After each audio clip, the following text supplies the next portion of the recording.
প্রিয় দর্শক, আসসালামু আলাইকুম ওয়া রাহমাতুল্লাহ। আপনি কি কখনো খেয়াল করেছেন গভীর রাতে হঠাৎ আপনার ঘুম ভেঙে যায়, বিশেষ করে রাত ৩টার পর? চারপাশ নিস্তব্ধ, সবাই ঘুমিয়ে, কিন্তু আপনার চোখে আর ঘুম নেই। অনেকেই এটাকে কাকতালীয় মনে করেন, কিন্তু ইসলাম এই সময়কে খুবই বিশেষ সময় হিসেবে দেখেছে। হয়তো এই সময় আল্লাহ তাআলা আপনাকে ডাকছেন, হয়তো এটি দোয়া কবুলের সময়, অথবা এটি আপনার আত্মার জন্য একটি সতর্ক বার্তা। আজকের ভিডিওতে আমরা জানব রাতে ৩টার পর ঘুম ভেঙে গেলে ইসলামের দৃষ্টিতে এর কি ব্যাখ্যা আছে, এই সময়ে কি করা উচিত, এবং কেন এই সময়কে রহমতের সময় বলা হয়। ভিডিওটি শেষ পর্যন্ত দেখুন, কারণ শেষের অংশে এমন একটি আমলের কথা বলবো যা আপনার জীবন বদলে দিতে পারে ইনশাআল্লাহ। প্রথম অধ্যায়, ইসলাম রাতের শেষ অংশকে কেন এত গুরুত্বপূর্ণ বলেছে। ইসলামের রাতের শেষ তৃতীয়াংশকে অত্যন্ত বরকতময় সময় বলা হয়েছে।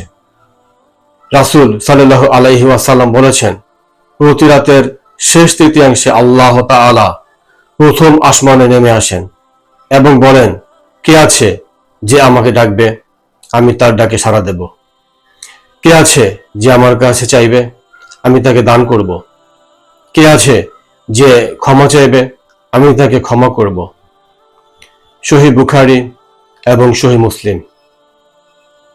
এই সময় সাধারণত রাত ৩টার পর থেকে ফজরের আগ পর্যন্ত হয়ে থাকে।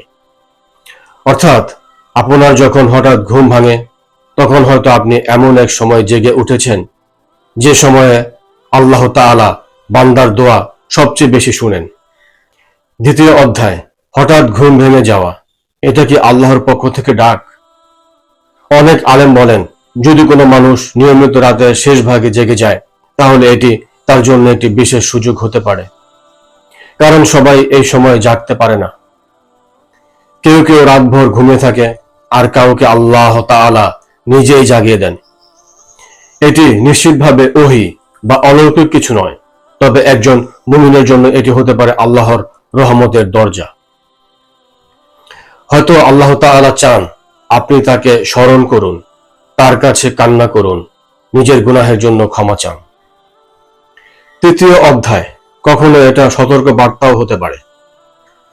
কখনো কখনো রাতে নীরবতায় ঘুম ভেঙে যাওয়া মানুষের হৃদয়কে নরম করে দেয়। আপনি লক্ষ্য করবেন, এই সময়ে দুনিয়ার চিন্তা কম থাকে, হৃদয়টা অদ্ভুত শান্ত লাগে।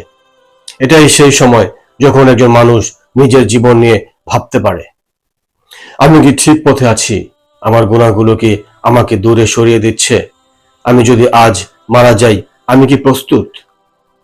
ইসলামে আত্মসমালোচনাকে খুব গুরুত্ব দেওয়া হয়েছে, আর রাতের নির্জনতা সেই আত্মসমালোচনার সবচেয়ে সুন্দর সময়। চতুর্থ অধ্যায়, তাহাজ্জুদের সাথে এর সম্পর্ক। রাতের শেষ ভাগ মানেই তাহাজ্জুদের সময়।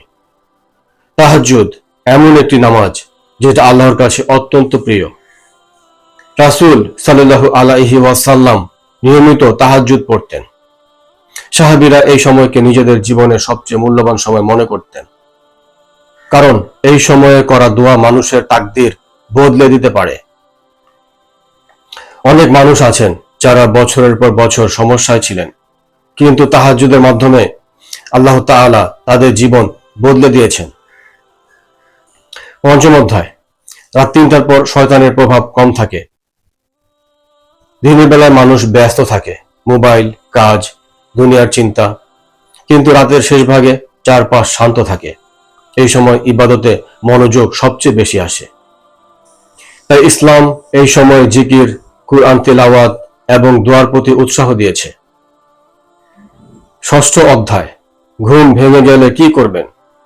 যদি আপনার রাত ৩টার পর ঘুম ভেঙে যায়, তাহলে সঙ্গে সঙ্গে মোবাইল ধরবেন না, বরং এক আলহামদুলিল্লাহ বলুন, কারণ আল্লাহ তাআলা আপনাকে আরেকটি রাত দেখিয়েছেন। দুই, অজু করুন, অজু মানুষের অন্তরকে শান্ত করে। তিন, 2 রাকাত তাহাজ্জুদ পড়ুন, ছোট সূরা দিয়েও পড়তে পারেন। 4, নিজের ভাষায় দোয়া করুন। এই সময়ের দোয়া খুব মূল্যবান। 5, ইস্তেগফার পড়ুন, আস্তাগফিরুল্লাহ বারবার পড়ুন। 7ম অধ্যায়, এই সময়ের দোয়া কেন এত শক্তিশালী? কারণ তখন অধিকাংশ মানুষ ঘুমিয়ে থাকে। আপনি যখন সবাইকে ছেড়ে আল্লাহর সামনে দাঁড়ান, তখন সেই ইবাদতের মূল্য অনেক বেড়ে যায়। এ কারণেই নেককার মানুষরা রাতকে ভালোবাসতেন, কারণ রাতের কান্না মানুষকে আল্লাহর সবচেয়ে কাছে নিয়ে যায়। একটি হৃদয়স্পর্শী ঘটনা। একজন নেককার ব্যক্তি বলেছিলেন, আমি যখনই কোনো বড় সমস্যায় পড়েছি, রাতের শেষ ভাগে উঠে আল্লাহর কাছে কেঁদেছি, আর আল্লাহ তাআলা এমনভাবে পথ খুলে দিয়েছেন যা আমি কল্পনাও করিনি। এটাই হলো রাতের বরকত। তবে মনে রাখতে হবে, প্রতিবার ঘুম ভাঙা মানেই অলৌকিক কিছু নয়, কখনো শারীরিক কারণেও ঘুম ভাঙতে পারে। ইসলাম আমাদের ভারসাম্য শিখিয়েছে, তাই এটাকে রহস্যময় কুসংস্কারে না নিয়ে বরং ইবাদতের সুযোগ হিসাবে দেখা উচিত। পরের বার যদি রাত 3টার পর আপনার ঘুম ভেঙে যায়, তাহলে বিরক্ত হবেন না। হয়তো এটা আপনার জন্য আল্লাহর পক্ষ থেকে একটা সুযোগ। হয়তো আল্লাহ তাআলা চান আপনি তার কাছে ফিরে আসুন। সেই নীরব রাত, সেই অন্ধকার আকাশ, আর আপনার চোখের পানি, হয়তো সেটাই হবে আপনার জীবনের সবচেয়ে মূল্যবান মুহূর্ত। আল্লাহ তাআলা আমাদের সবাইকে তাহাজ্জুদের সৌভাগ্য দান করুন। আমিন।